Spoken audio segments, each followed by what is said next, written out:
that day Jesus died, Jesus spent how many days on earth? 40 days. So if it was weekly, Jesus would have celebrated it about 8 times, right? Yes, or 7 times. Yeah. If it was daily, then 40 times. If it was monthly, at least we would have celebrated it once. Sure. But because it is year. Is it every year that you celebrate this? Yeah, yes, it's once a year, according to the Bible. So the Lord's Supper basically represents what I call the. Some they do it daily, some quarterly. They are all wrong. It's once a year, and you need the Bible calendar of heaven. Thy kingdom come, thy will be done on earth as it is in heaven. The Bible makes it very clear that let us continue to keep the Passover. In the morning, then you are observing the Lord's breakfast. It's not a breakfast. When you read John chapter 6, he said, until you take my flesh and blood, there's no salvation for you. All the theologians of the world, you can't do away with Israel when it comes to salvation. Hello and welcome to Kesam Studios. Sir, please, this is Kesam Studios. We would like to know your name. Yes, my name is Pastor Raphael Kafui Natri. Okay, today, 16th March, 2025.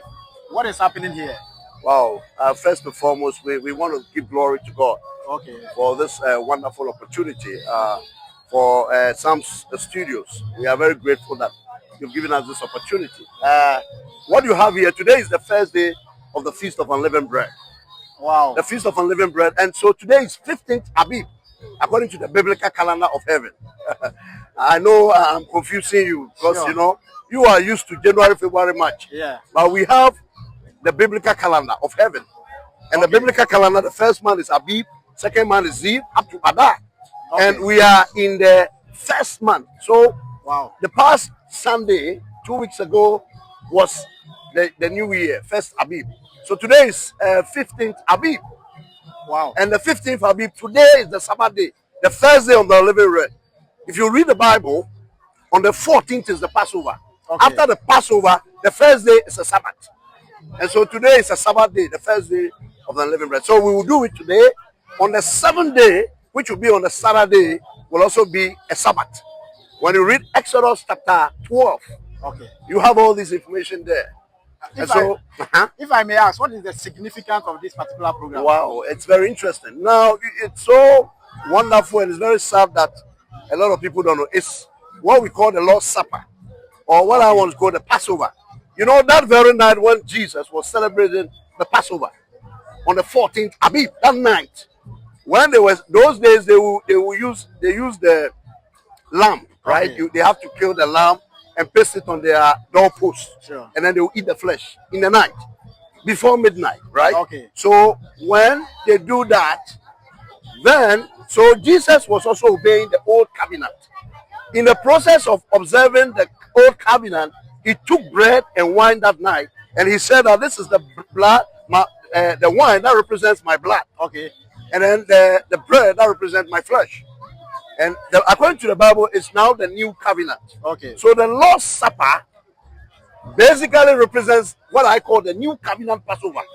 Wow. Because the old Passover system was different. They will normally use what we call it animal, but now we don't sacrifice animals again. Wow. We use the bread and then the wine. So you observe it in the night. Yes. But I'm even surprised when we say supper. Do we take supper in the day, or we take it in the afternoon? In the evening. In the evening. So supper. Okay, I get you. Your problem is that people take it in the day, right? Sure. No, that's why you think that no, supper is night.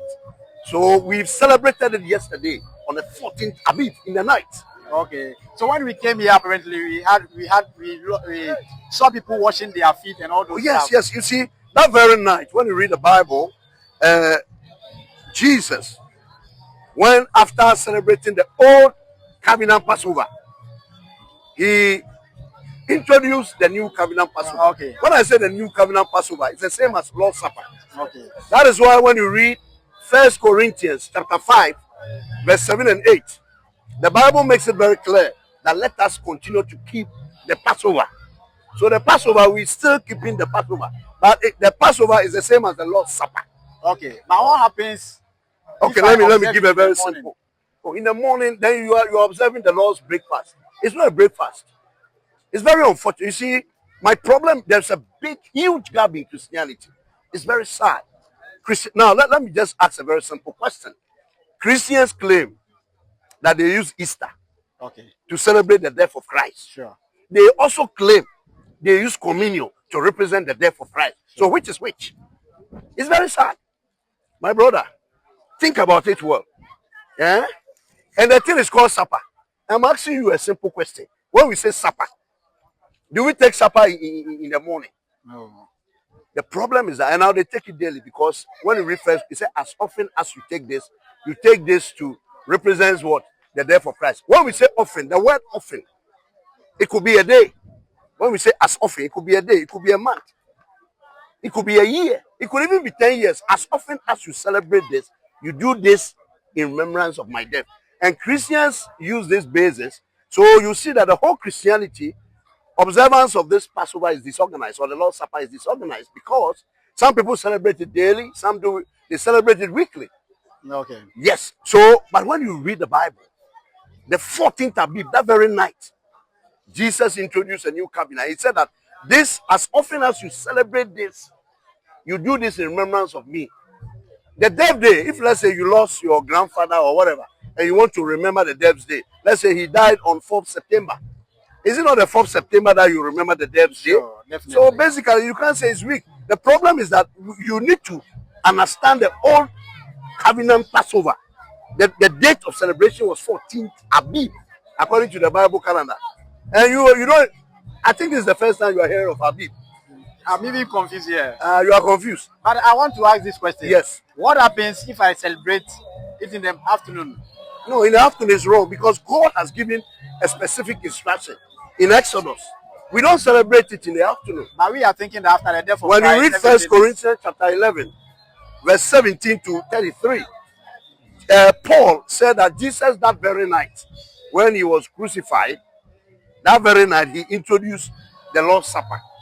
And he's also doing this by following the footsteps of what? Christ. Okay, so you can't say it's night, and it's once a year.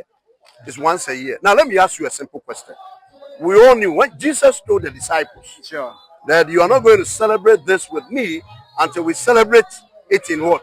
Heaven. Yeah. Right? Sure. And the Bible makes it also very clear that day Jesus died, Jesus spent how many days on earth? 40 days. 40 days. So if it was weekly, Jesus would have celebrated it about 8 times, right? Definitely. Or 7 times. Yeah. If it was daily, then 40 times. If it was monthly, at least we would have celebrated it once. Sure. But because it is yearly, that's why he told them, you will not celebrate this with me until we celebrate it in heaven. So wow. we thank God. Today's date in heaven, let me confuse you. Today's date in heaven is 15th Abib. He said, thy kingdom come, thy will be done on earth as it is in heaven. So when we talk about worship, the whole worship of God, God called Moses and he gave him all the liturgy. Moses went to school over 40 days and 40 nights. And then God explained everything, the calendar, the worship, everything was given to Moses. And then Moses also gave it to the people of Israel. And God instructed that we, the Gentiles, let me ask you a simple question. What is your name? Amwa Samuel. What? Amwa Samuel. Samuel? Yeah. Samuel, is it a Ghanaian name? Why are you called Samuel? Why do we say the God of Israel? You are Ghana? Why don't you say the God of Kwame Nkrumah? Because the God of Israel is the only true God. All the theologians of the world, the concepts about all these theologians is based on the God of Israel. Okay. And so what we are celebrating today represents a system in Israel from heaven. Said, thy will be done, thy kingdom come, thy will be done on earth as it is in heaven. So we have a lot to learn. Let me ask a question. You know that Easter is not biblical. Paul never celebrated Easter. And Easter, before Christ was born, Easter was already celebrated. And when the calendar, Christians cannot even prove from the Bible when they are even supposed to celebrate Easter. Easter, the history is there, right? When you do all the facts, Easter was a pagan festival, yes? Was a pagan festival which was introduced into Christianity in AD 325 during the Council of Nicaea.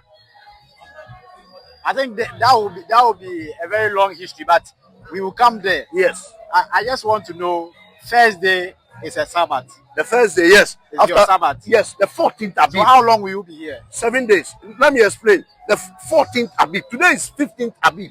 Okay. Yesterday was 14th Abib. And we celebrated the Passover in the night. So after the Passover, the next day is the Sabbath. Today is a Sabbath day. And it can fall on any day. During the time Christ was crucified, the Passover fell on Friday. Okay? It fell on Friday. By hours, it fell on the Sabbath day. And so the night we celebrated, it was so beautiful. And there must, one thing that Christians have also missed, when we read John, we read John chapter 13, there must be washing of feet. So before you even take the bread and wine, you need to wash your feet. And all Christians, you realize that it's never done anywhere. All Christians, they don't do it. They don't do it. You go, they will even do it in the morning. And the way the Passover must be prepared, everything is explained. You can't use wine. You use the fruit of fruit juice, right? Of orange or pineapple or vine, etc. You can't go to the what do we call it?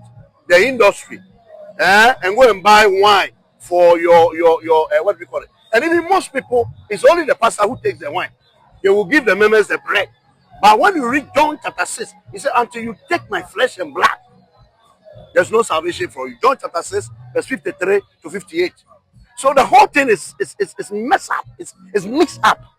It's very sad. But one of the important observations that God has given to us, or in Christianity or in our Christology, is the Passover or the Lord's Supper.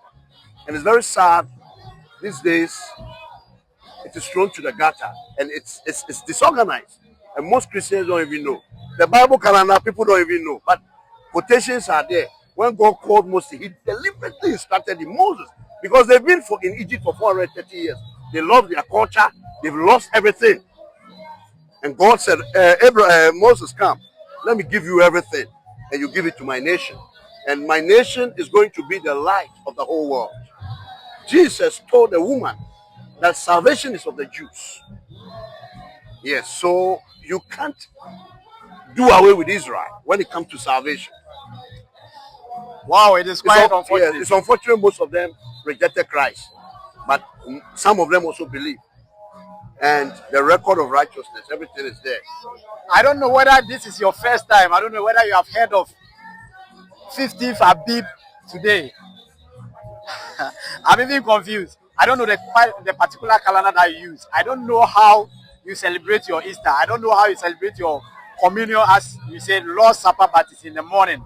We are here to learn, to unlearn. Myself, I'm confused here. I'm here to learn more. Kindly follow me whilst we learn more. But I want to know, is it every year that you celebrate this? Yeah, yes, it's once a year. Once a year. According to the Bible. And I see a lot of people here. Is it that the whole... No, you is see, it just few branches or... Oh, this one is currently all the branches in Ghana. We are meeting here. Wow. Some of our branches are outside. They are in the US. They are all gathering at US. But all of us, this is the head office for the whole world.